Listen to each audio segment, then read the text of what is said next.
How to delete saved searches on Facebook Marketplace. Hello everyone, my name is Mal, and to know how you can delete the saved searches on Facebook Marketplace, watch this video till the very end and follow the following steps. First of all, make sure you go on the Google Play Store and tap on the search bar for Facebook and update and install the latest version of Facebook on your device.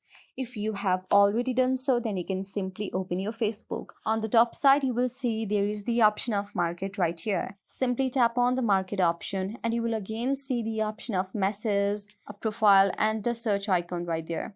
And while searching anything, you will see there is the option of saved searches. When you tap on saved searches, you will see all the saved searches that you have saved. Since I have not any saved searches, I cannot see it. But if you have any saved searches, then you can simply long press on the saved searches and then unsave it by your own. Do this and try. Hope this video helps you. If you like the video, then please do thumbs up, subscribe, and also comment on our video.